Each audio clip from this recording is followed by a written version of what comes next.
بسم اللہ الرحمن الرحیم۔ السلام علیکم ورحمۃ اللہ وبرکاتہ۔ معزز اسکالرز، آج کا ہمارا سوال ہے کہ تقدیر کیا ہے؟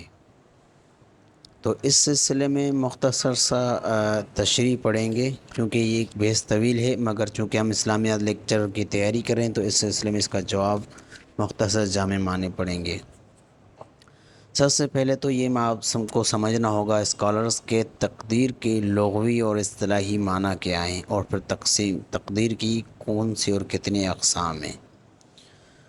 تو تقدیر لغت کے اعتبار سے اندازہ کرنے کو کہتے ہیں، یعنی تقدیر کا لغوی معنی ہے اندازہ کرنا، جبکہ شرعی اصطلاح میں اس کو کہتے ہیں کہ تقدیر اللہ تعالیٰ کے اس علم اور فیصلے کو کہتے ہیں جو اس کائنات اور اس کی تمام مخلوقات کے بارے میں اس کے وجود میں آنے سے پہلے طے کیا جا چکا ہے۔ بالفاظ دیگر اللہ تعالیٰ کا علم ازلی کا نام تقدیر ہے۔ یہ تھی تقدیر کی لغوی اور اصطلاحی تعریف۔ اب آتے ہیں تقدیر کے اقسام کی طرف۔ تو تقدیر کی دو قسمیں ہیں، ایک تقدیر مبرم، دوسری تقدیر معلق۔ تقدیر مبرم اور تقدیر معلق کیا ہیں، ان کی ہم مختصر سی تعریف پڑھتے ہیں۔ تقدیر مبرم کہتے ہیں کہ یہ اللہ تعالیٰ کا وہ آخری فیصلہ ہوتا ہے جس کو اللہ تبارک و تعالیٰ نے اپنے حکم سے لوح محفوظ کے اندر لکھ دیا ہے اور اس میں تبدیلی ناممکن ہے۔ یعنی تقدیر مبرم کہ اللہ تعالیٰ کا وہ آخری فیصلہ ہوتا ہے جس کو اللہ تعالیٰ نے اپنے حکم سے لوح محفوظ کے اندر لکھ دیا ہو اور اس میں تبدیلی ناممکن ہے، یہ تقدیر مبرم۔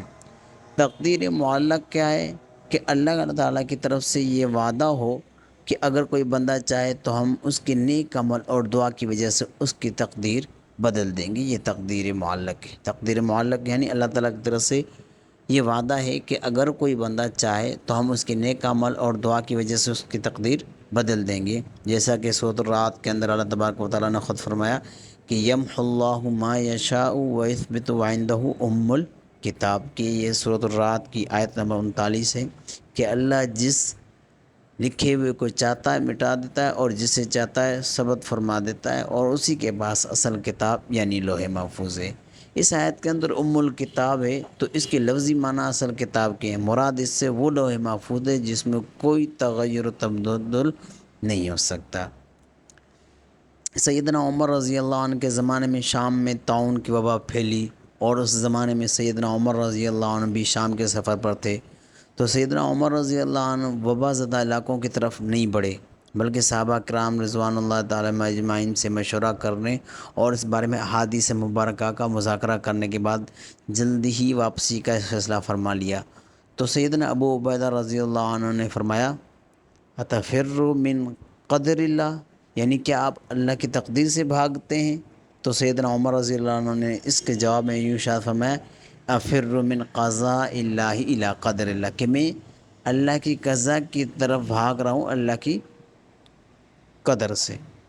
تو اس نسبت حدیث میں ارشاد ہوتا ہے لا يرد القضاء الا الدعاء ولا يزيد في العمر الا البر، صرف دعا ہی کو قضا ٹالتی ہے اور صرف نیکی ہی عمر میں اضافہ فرماتی ہے۔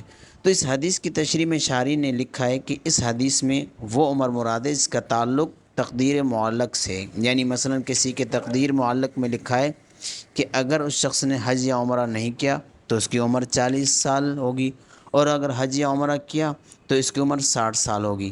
اب اگر وہ حج یا عمرہ کر لیتا ہے تو اس کی عمر 60 سال ہو جاتی ہے، گویا نیکی کی وجہ سے اس شخص کی عمر اضافہ ہو گیا، جبکہ تقدیر مبرم یہی تھی کہ یہ شخص یہ والی نیکی کرے گا اور اس کی عمر 60 سال ہوگی۔